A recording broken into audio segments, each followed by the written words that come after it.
Hello. Hi, Josh. Hey. Hey, this is Steve Jones from MMA Mania. Thanks for having some time for an interview today. No problem, man. Going back to last year, just made your World Series fighting debut. You got a first-round knockout against Mike Adams. You had a title shot in hand, and then the old injury bug hit. What exactly happened? Yeah, it was about 2 weeks out from the fight, and I was sparring. I think it was my second last sparring session, and it wasn't really anything. I was sparring with my training partner Mitch Gagnon, and I faked a shot and came back up and threw strikes, and then went back down to reshoot into a takedown, and I just couldn't move at all, and I ended up tearing a muscle in my lower back, and I just kind of seized right up and couldn't move for 4 days. Actually, I just kind of laid in bed and couldn't do anything, and then finally started to loosen up. But by the time the fight came, it was just too late. It was just a bad timing thing. Yeah, it's unfortunate, but it happens a lot in training.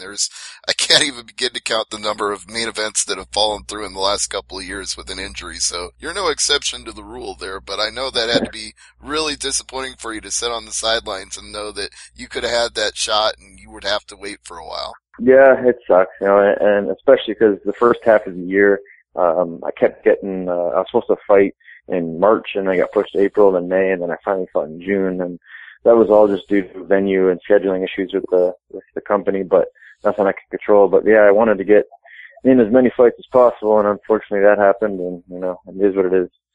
It is what it is, but at least up to that point, you had built up the reputation that at some point you were going to get a title shot somewhere with somebody, and it just happened to be World Series fighting and Marlon Moraes, and now it's coming back around again. I assume you're injury-free and ready for that fight here in Edmonton. Yeah. Training camp's gone good, and I feel good. I did half of my training camp down at Team Alpha Male in Sacramento with all those guys, and I finished up here with all my guys. So I feel good, and yeah, no injuries, and knock on wood. I got one more hard week left, but no, I feel good. Josh, you're one of only two fighters I know with the nickname The Gentleman. The other would be the Gentleman Paul Bradley. I actually had my great uncle was a professional wrestler, and he wrestled all over the world, and actually in the WWF it was called back then, which is now the WWE. And one of his more famous roles, he went as Gentleman Jerry Valiant. And I don't know if you're a wrestling fan, but he moved back in the 70s and 80s, and the Valiant brothers were the tag team back then, and he wrestled against some big names like Hogan and Flair and Santana and all those guys. And so we were just joking around one day with my uncle and my dad and everybody. I said you should go about the Gentleman, Josh Hill, just like your uncle did. When people, they recognize you from being somebody that's in a wrestling family, are they surprised that you went into MMA, or did they think you would, follow in those footsteps and become a pro wrestler yourself? A lot of people had no idea that it's actually, that's who I was related to, just because you don't really know other people's real names in the wrestling game a lot of the time, right? So that's true. So yeah, and as far as pro wrestling goes, I did actually one pro wrestling gig, but it was, it was against actually a longtime friend of mine who is a pro wrestler. I mean, he kind of did the whole MMA fighter versus pro wrestler type thing, and it was a lot of fun. I really enjoyed it, but I definitely don't think I'm big enough, to go into that world. But it is a lot of fun, and actually, first person that really kind of found out about it was Mauro Ranallo. I know he's an old school pro wrestling fan, and he was calling one of my fights one day, and he goes, "Are you related to John Hill, Gentleman Jerry Valiant?" I was like, "Yeah," and he kind of got all excited about that, and kind of where everybody heard about it. Mauro gets excited very easily. I've been watching him call those New Japan Pro Wrestling matches on Access TV, and he may be the most animated announcer in the history of announcing. He's good, man. I like Mauro. I've always liked when he called my fights. He was really good. Yeah, and you've had quite a few in the Score Fighting Series as well. Yeah, it's unfortunate that Score is no longer around, because it was a great venue, man. And I was like probably one of the most fortunate fighters of all of them from Ontario, because I got on so many cards with them and got, majority of my fights seen on national television. This one will be seen on national television too. It'll be on NBC Sports, and I assume there's a Canadian affiliate, or NBC gets a re-air on Canada TV as well. So everybody's going to get to see this fight on February 12th. Yeah, that's true. There'll be some good exposure as well, so I'm pumped for that. Do you feel any pressure, being that you're undefeated now at 10-0, that you have to maintain that, or is it just that you're going for the title and it doesn't matter that you're undefeated? A little bit of both. Earlier in my career, not even earlier, just a little while ago, you start to really think about that. Once you hit like 7-0, 8-0, 9-0, all you start thinking about is just, I gotta stay undefeated, can't lose. And that's what my mindset was. And, fortunately, I finally got to experience a loss on the Ultimate Fighter, but it actually didn't count on my record because it goes by as an exhibition bout. So I think it's good and bad. Everybody got to see it, which is bad, which sucks, and I didn't win the tournament, but, I got to experience what it feels like to lose an MMA fight for the first time. So I kind of got that out of my system, and I obviously don't want to do that ever again, but, I think the pressure is a bit weighed off a bit, and I'm just going out there to fight now. I'm not worried about my record. I'm not worried about, pleasing this person, pleasing that person. I'm just going out there to fight my fight, and, this fight's a huge fight, and, if I beat this guy, it's definitely gonna propel me in the rankings, throughout the world, and it could be a huge win for me. So that's all I'm focusing on, and not thinking about, trying to stay undefeated and whatnot.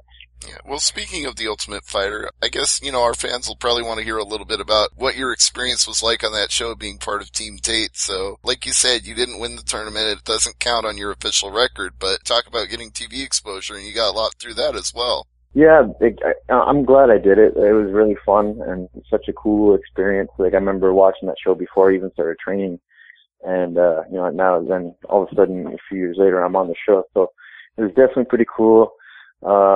It fortunately didn't go as I wanted to. And one thing I was kind of bummed about, none of the guys on the show got a chance to fight in the finale, which kind of sucked, but, it is what it is. And it kind of worked out because now I'm here fighting for, the world title for World Series. So, but, being a part of Miesha's team was awesome. I had a great team, and even with, Rousey's team, they're all really cool people, and I still, in contact with almost all of them now. So, and I actually just went and trained a bit with Miesha when I was down there in Vegas, and then obviously with Holdsworth out in, Team Alpha Mill. So I'm still in contact with a lot of them, and made a lot of good relationships. How'd you like that fight with her and Sarah McMahon? What'd you think of that bout? Yeah, that was good. Like the first round, Sarah came out and cracked Miesha with some nice shots and dropped her, and she was in a lot of trouble, and I didn't know if she was going to make it out of that fight, but, towards the end of the second, she turned it around, and then, she dominated the third round and got the decision win. So she gutted it out, and, she's a tough chick. That's what anything else, she's really, really tough and, resilient, and she just keeps coming. Yeah, I think she's probably got the most ironic nickname in sports, because the Cupcake doesn't sound tough, but she has fought more wars and survived more near finishes than anybody I can think of in women's MMA. Yeah, exactly, yeah. What are your thoughts on Marlon Moraes' style and how you're going to defend against his wide array of skills? He's good. He's really good. He's well-rounded. He's got a good arsenal of weapons everywhere. I think his biggest weapon is his striking, though. He's a very good striker. He's very, very high-based, throws a lot of heavy things. But, by doing that, it also leaves openings for me. I think it's going to be pretty action-packed fight. I think our styles kind of blend pretty well. I know everybody thinks that I'm just a wrestler, and that's fine. I hope people just continue to think that, because that'll give me opportunities to open up on other things. So, but he's good, and like I said, with a win over him, it'd be huge, and a chance for me to scratch off a goal on my bucket list to becoming a world champion. Absolutely. Now, you hinted at the fact that people think of you as just a wrestler, and, you had 5 straight decision wins before you knocked out Mike Adams, so maybe he thought you were going to go in there and wrestle him for 15 minutes. He obviously didn't see that punch coming. Exactly. And it's funny because everybody thinks I'm a wrestler, and I actually never wrestled at all growing up or in high school or anything like that. But I just, when I get out there and I found that way of winning just kept working for me. And I go out there, take guys down and ground and pound them and have good top position. And I just kept doing it just because, I knew it was winning for me. So, I don't want to be known as, somebody that just does the one thing. Obviously, I have a lot of the skills, and that's why my last fight, I wanted to really portray them and show that I'm not just a wrestler. A lot of people do get into MMA from wrestling, so that idea is out there in the mindset of the public. But what really led you into MMA then in the first place if you never had wrestling in high school and never did it before you got into fighting? I don't know. I played, competitive hockey all growing up, and then, I was still playing a little bit of junior hockey when I started training. I didn't start training until I was 21 years old almost. And I just was at a local gym just lifting weights, and I seen a grappling class going on, and I tried it out, and I really, really liked it, and was pretty good at it for a beginner, and I just kind of went from there. I signed up and came back the next day, and then within a month I did my first grappling tournament and won that, and just said, this is something that I really enjoy, and I think I'd do well at. So in about a year and a half after that, I had my first pro fight. I suppose it probably helped that you already had that athletic experience playing hockey, because you know about having to work hard and suffer through the pain and be able to overcome those obstacles, because you take a lot of hits in hockey too. Yeah, exactly. I grew up like an athlete. I played, hockey, baseball, rugby, football, pretty much every contact sport you can think of. And that was one thing too. I missed the competition of, the contact, the combative sports. So once, hockey was over, I knew I had to replace that with something else. So that's where I found fighting. Going back to Ultimate Fighter for a second, I just want to ask, because I know you mentioned it was disappointing how people that didn't make it all the way through the tournament didn't end up on the finale. Did they ever give you a reason for that? Did they ever say, well, the ratings weren't good, so we weren't going to feature anybody, or was it just you just got told, nope, sorry, nothing happening? Yeah, pretty much just got told, we're not going to have the guys on. And I knew from the get-go, they even said it, like, this season, it's pretty much the main focus is the girls, because they never had the girls on before. So the guys kind of took a little bit of a back seat, I think, just because it was a new experience to have the girls on there. And then, it was only 4 of us guys left. 2 of them were get sent home for not missing weight.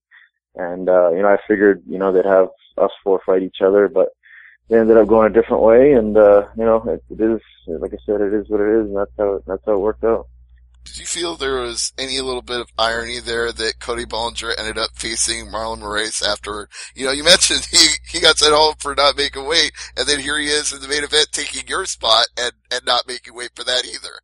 Yeah, I like Cody. He's a good dude, and I actually got to train with him a little while ago. And when I got hurt, like they said, they're going to call Cody and see if he wants to take the fight. So I knew he's a big guy for that weight class. So I knew he wasn't going to make 135 within the 2 weeks or less, however much it was. But yeah, I think they're going to do a catch weight at 140, and then he ended up coming in even heavier than that. But it sucks for him. But I think he's going back up now to 145, and he's going to stay there. So I think he'll have a lot more success there. I think so too. But it just struck me odd at the time, like, wow, he can't catch a break here. Josh Hill loses his spot in the main event, and he loses it to somebody he was on the show with. You can't win for losing with that. Yeah, it's all good, though. I didn't mind.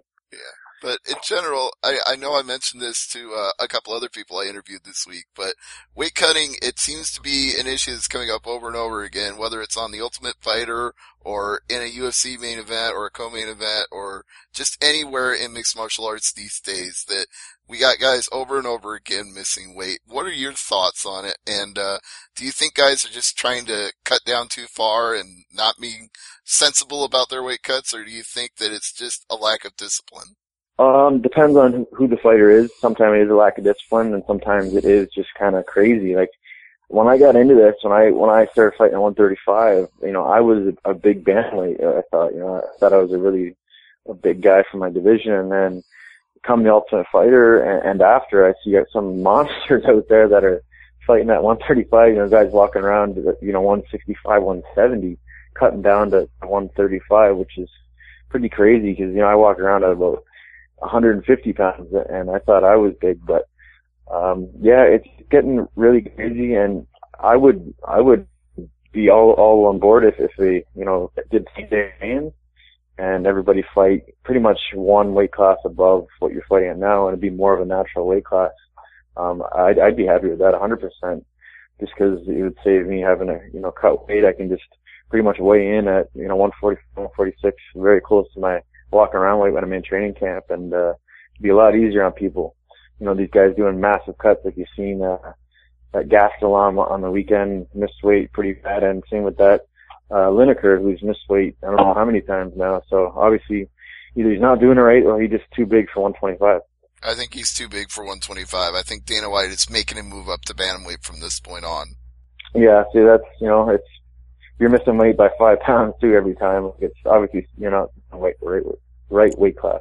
Yeah, and it's just my opinion here, but some guys actually seem better off if they just don't even make the weight cut. Like Rumble Johnson, has he ever looked better in his career now that he doesn't try to cut all the way down to 170 or 185? He's killing people at 205. Yeah, man, that's crazy. That's a good example. Like the guy, him at 170 is crazy. You see him blew up to like 220, 50 pounds. It's another human.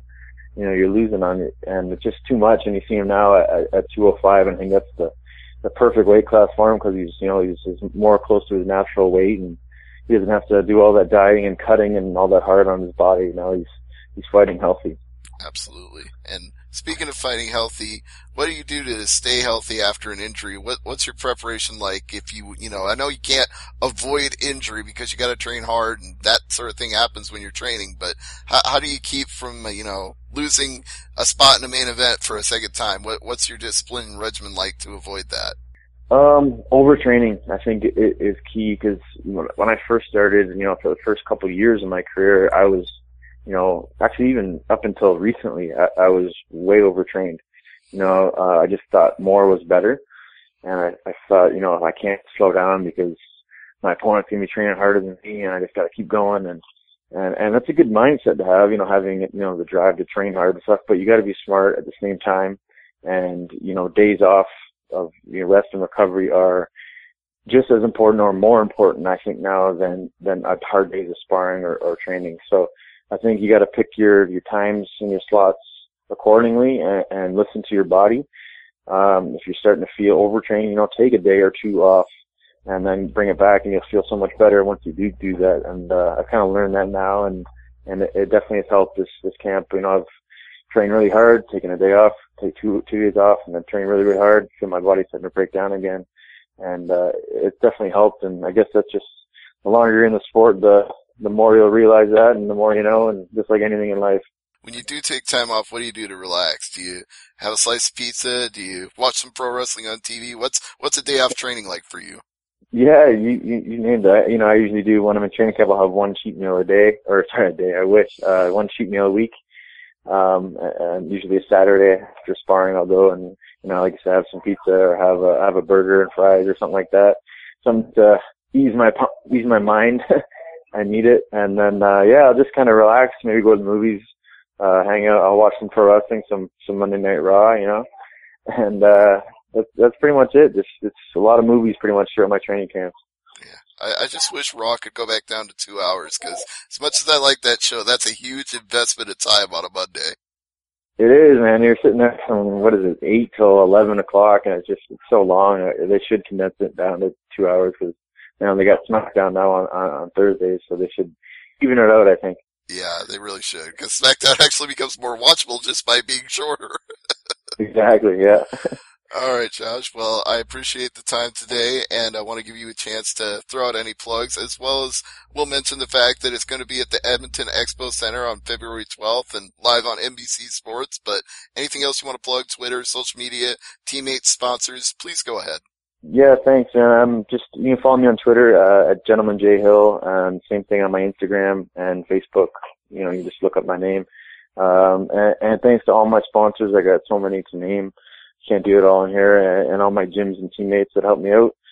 And, that's pretty much it. Look for me on, February 12th fighting for the World Series title and, hopefully crown a new champion, a Canadian champion.